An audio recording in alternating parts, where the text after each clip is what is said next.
Selamat pagi, semangat untuk kita terus menjalani seluruh kehidupan kita. Puji Tuhan, saya berharap pagi ini semuanya boleh dalam keadaan baik dan kita akan terus menjalani seluruh kehidupan kita. Jangan lupa, bersama dengan Yesus kita akan menjalani itu semuanya. Puji Tuhan, kita akan bersama-sama merenungkan kebenaran akan firman Allah, dan pagi ini firman Allah akan berbicara tentang sebuah pertandingan, dan saudara akan mengerti kalau di dalam sebuah pertandingan pasti ada seorang pemenang, dan setelah menjadi seorang pemenang pasti akan mendapatkan sebuah hadiah. Nah, saudara yang dikasihi oleh Tuhan, kita akan belajar bersama-sama. Kehidupan kita ini Paulus gambarkan sebagai sebuah pertandingan, dan dunia ini seperti gelanggang pertandingan.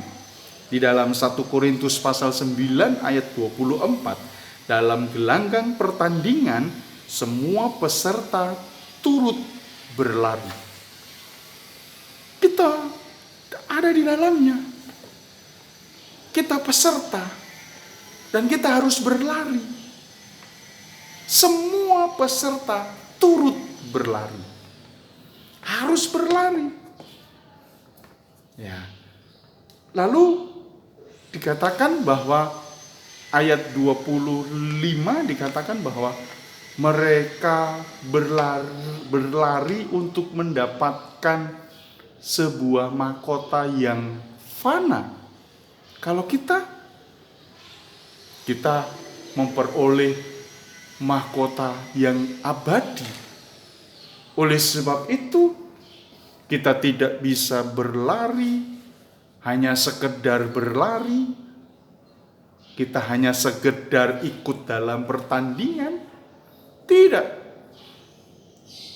Mereka saja yang mendapatkan mahkota fana, mereka begitu rupa mengikuti pertandingan, apatah lagi kita. Dan kita mau belajar. Oleh sebab itu, apa yang harus kita lakukan untuk menjadi seorang pemenang dan mendapatkan satu hadiah?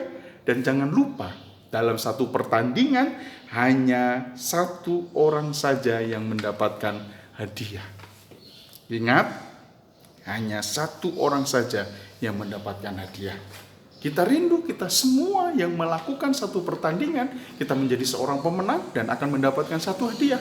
Oleh sebab itu, kalau kita mengikuti satu pertandingan berlari, apa yang harus kita lakukan?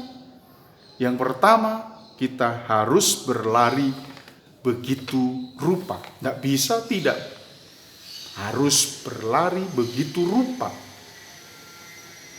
Nggak asal berlari, tapi berlari begitu rupa. Itu yang harus kita lakukan. Berlari, terus berlari. Ya, berlari begitu rupa. Ayat 26, berlarinya harus dengan tujuan. Saudara harus tahu tujuan lari saudara. Tidak bisa asal berlari, tidak. Harus tahu tujuannya. Demikian juga setiap kehidupan kekristenan kita. Kita harus tahu tujuan kita. Tujuan kita hanya kepada Tuhan saja. Oleh sebab itu, larilah begitu rupa. Jangan hanya sekedar berlari. Kadang-kadang kekristenan seperti itu.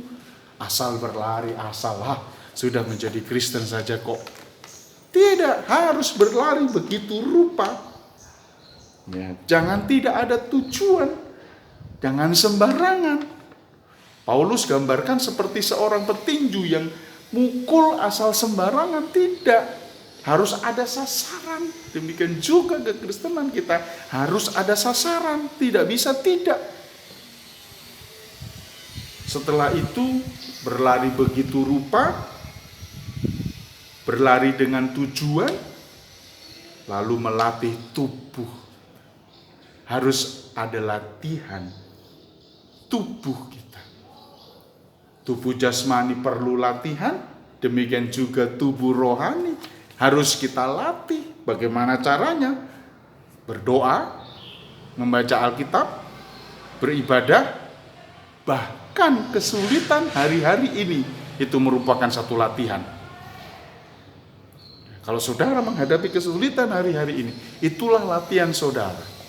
Untuk saudara bisa lari sedemikian rupa dengan satu tujuan Kristus di depan. Melatih tubuh kita. Terjemahan yang lain dikatakan digembleng dengan keras. Sampai menguasai seluruhnya. Puji Tuhan. Kalau saudara berlari begitu rupa, saudara berlari dengan tujuan, saudara melatih tubuh saudara dengan berdoa, dengan membaca Alkitab, dengan beribadah, bahkan dengan kesulitan yang ada. Saya percaya pagi ini saudara akan mengalami satu kemenangan. Bukan dengan kuat gagah kita, tetapi dengan kuasa Allah, kuasa Kristus yang akan selalu menolong kita. Puji Tuhan, tetap semangat. Kiranya Allah akan selalu menolong saudara, memberikan kekuatan kepada saudara untuk menjalani seluruh kehidupan kita. Puji Tuhan, Tuhan Yesus memberkati kita semuanya. Selamat pagi, semangat untuk kita terus menjalani seluruh hidup kita. Tuhan Yesus memberkati.